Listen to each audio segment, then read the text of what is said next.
You know, for the longest time, and I couldn't tell you why, I thought season 3 was the farm season and everything else was pushed back one season.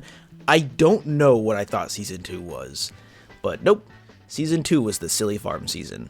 Regardless, let's talk about the silly farm season. I think for sure this season's one of the slower ones. I mean, the first half is really just playing find the kid, but it gets significantly more interesting the more Shane becomes unhinged, which is also what makes season 2 so great. Shane is a fantastic main antagonist because of his pre-existing bonds with other characters being already relatively weak, but still being considered a friend by most. It makes for some really interesting interactions in this scene. Watching him fall more and more in love with Lori is actually a really good plot point that's really gripping to watch, especially when he basically just loses it after finding out that Lori's pregnant, because we all know it was Shane's baby if we're being real. Herschel's belief that the walkers are actually still people is actually a really interesting idea as well. I think it's cool that they explore the possibility that they are actually still alive. And we have this amazing dichotomy that comes out of this because Herschel thinks they can be cured, but Rick already knows that they can't because he went to the CDC. And I gotta be honest, at this time, what made some of this appear as a weaker season to me is that even to this day, I'm still not a huge fan of the Green family in season 2. Save Herschel and Maggie at some parts, like none of them are interesting. Otis dies too soon to really learn about him, but he's got a good heart. His wife Patricia is incredibly uninteresting and forgettable. I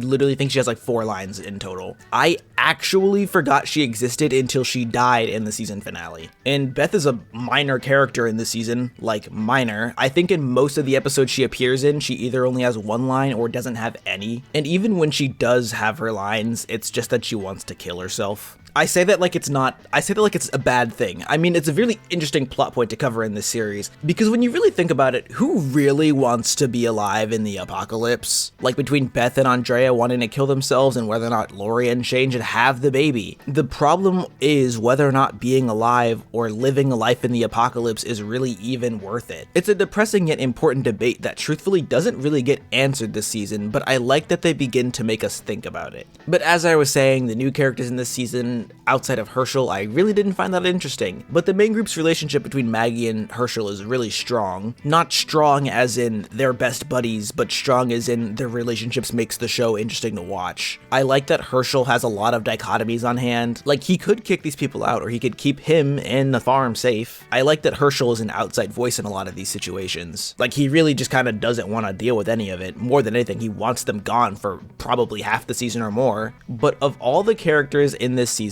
Dale is 100% the strongest in this season. Dale standing his ground against Shane and his argument with the gang in episode 11, titled Judge, Jury, and Executioner, is one of the best performances ever. It is to this day one of the best monologues I have ever witnessed. The actual grief that he feels over being associated with a group that wants to kill Randall is so unbelievably real and visceral. I'd also like to point out that T-Dog talks so little in this season, I was sure he died in this one. Like, literally, in probably the most important conversation in the entire season, where the entire group decides whether or not they will be killing Randall, he doesn't have a single line. He doesn't say anything for the whole episode. I'm not kidding you. In the episode entry on the Walking Dead wiki, all it says is, he is seen. He does not say or do anything in one of the most important episodes in the entire season. Okay, maybe most important after episode 7, but still, this is a big deal and turning point for this series. And in the literal next episode, the only thing he does is discover Randall is missing, and then he's not seen or heard of again. I made a joke in the last season review that this show doesn't know how to write black men, and I don't necessarily think that's exactly true. They wrote him pretty well in the earlier parts of the season, but holy shit, man, they have no idea what to do with this guy. That aside, everyone else in the main group is great. Andrea is pretty annoying. I feel bad to say it, but yeah, she's quite aggravating. She doesn't really do anything outside of cause problems. Remember that time she nearly killed Daryl because she wanted to prove that she could hit a shot from that distance? Not only did she do the one thing that everyone told her not to do, but then she nearly killed Daryl doing it. Also, she missed the shot. Like, for real, she's one of the worst characters in the show at this point. Regardless of that, the plot for the season is actually really good. Lori's pregnancy and then Shane learning about Lori's pregnancy and then that causing the deterioration of his mental state is actually a really interesting idea. Glenn and Maggie's romance is more minor, and personally, I found it a little groan-worthy at times because it felt like they were trying to be more difficult than they had to, largely because of the barn thing. Like, yeah, they should have known, to be fair. I don't really get why Maggie got upset with Glenn for telling the group that. Like, yeah, I get it, but she should understand why he told his group. They literally sleep outside next to that barn. I like that the Find Sophia plotline kind of takes a backseat at times, but it gets pretty boring to watch after like the first episode or two. And at some point, it seems like they even have forgotten that this is a thing that's going on because their episodes where only like 1 or 2 people even go out to look for her. And I think that's because the show knows that its time is literally better spent anywhere else. We don't really care about a damn missing child. I want to see Andrea grab Shane's. The Randall plotline is much more interesting. The moment that Randall says, "I went to school with Maggie," and the anger and realization that appears on Shane and Rick's faces is crazy. 8 Miles Out is such a great episode as well because they don't even have to say it here, but this is the moment when Rick and Shane stop being friends and they both know it. Randall sucks for sure though. Annoying ass prick. But the culmination of his plotline is great, ending in the face-off of Shane and Rick. I will say, however, I'm not a huge fan of the random-ass helicopter being the reason that this army of f***ing walkers finds the farm. I get it. It comes back in season 3. But come on, guys. Really?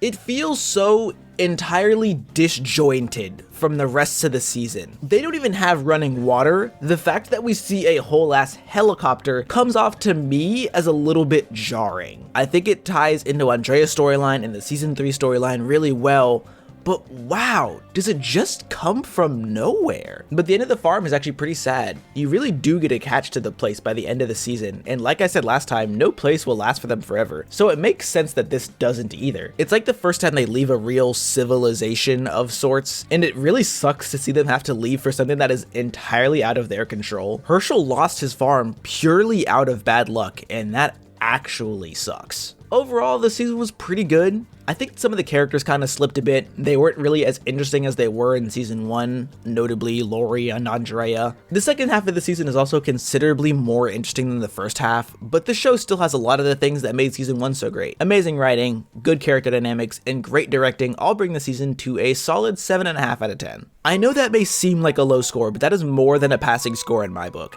I do think this is one of the weaker seasons that I can remember, so I think a 7.5 being on the lower end of the spectrum says a lot for how good the show really is, and I may still adjust my rating when I do the overall show review and recap when I'm done reviewing all the seasons individually. I think it's just that the first half of the season really wasn't that gripping to me personally. I found it struggling to keep my interest because the Find Sophia plotline just wasn't interesting. I do like the shock that we get in episode 7, but getting to that point, the setup and the payoff are just so drastically different. If you liked this video, please leave a like and subscribe. It really helps me out. I really love doing this and I really want to be able to do it more. I think I'll try to have season 3 done sometime this month as well. I'm hoping this one is going to come out early February, and then part 4 and 5 will be in March.